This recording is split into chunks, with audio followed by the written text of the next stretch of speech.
నమస్తే అందరికీ. నేను చంద్రశేఖర్. ఒక వ్యక్తి 3 విధాలుగా ఉండాలి.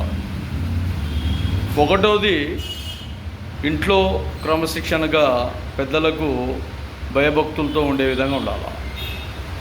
రెండవది మీ ఊరిలో కానీ మీ వీధిలో కానీ ఒకవేళ నువ్వు ఇంట్లో భయపడకుంటే, ఇంట్లో క్రమశిక్షణగా లేకుంటే వీధిలో ఉండే వ్యక్తులకైనా లేదంటే పెద్దవాళ్ళకైనా భయభక్తులతో ఉండాలా, అక్కడైనా క్రమశిక్షణగా ఉండాలి వీధిలో ఉన్నా.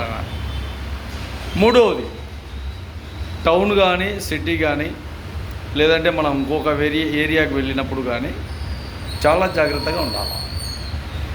ఈ జాగ్రత్తగా లేకుండా ఇష్టానుసారంగా మాట్లాడి ఇష్టానుసారంగా ప్రవర్తిస్తే ఇబ్బందులు గురవుతావు, దెబ్బలు తింటావు, తన్నులు తింటావు, లేదంటే కాలు చేతులు కూడా విరిచేస్తారు కొన్ని ఏరియాలలో. కాబట్టి ఇది ఎందుకు చెప్పాల్సి వస్తుందంటే ఎక్కడ చూసినా కూడా గ్యాంగ్ రేపులు అంటే నువ్వు ఇంట్లో నుంచే క్రమశిక్షణగా లేవని అర్థం.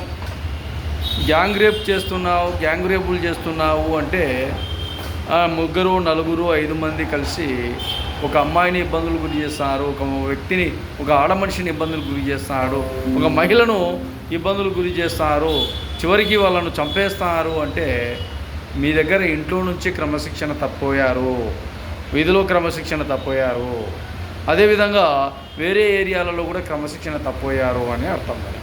కాబట్టి మిమ్మల్ని ఏం చేయాలంటే ఇక్కడి నుంచి పూర్తిగా వట్టకాయల వరకు, మీకు బెల్లం వట్టకాయలు ఉన్నాయి కదా, అంతవరకు పిడిబాకు వేసి పూర్తిగా చీల్చాల. అప్పుడు 2 భాగాలు అవుతాయి. అంతవరకు చేస్తేనే మీకు మినిమం అంటే మీరు చేసిన పాపం అంతటితో ఆడికి తెగిపోతుంది. ఈ విధంగా చేస్తారు రాబోయే కాలంలో. బాగా గుర్తుపెట్టుకోండి.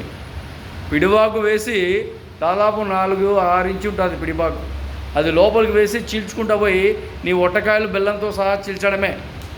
ఆ విధంగా తయారు కాకుండా, ఆ విధంగా చంపించుకోకుండా జాగ్రత్తగా ఇవన్నీ ఇబ్బందులు లేకుండా మహా అంటే మనిషిగా బతికితే ఎక్కడైనా జీవనం ఉంటుంది. మృగంలా ఇష్టానుసారంగా బతికితే మాత్రం ఖచ్చితంగా చంపుతారని కూడా ఈ గ్యాంగ్ రేపులు,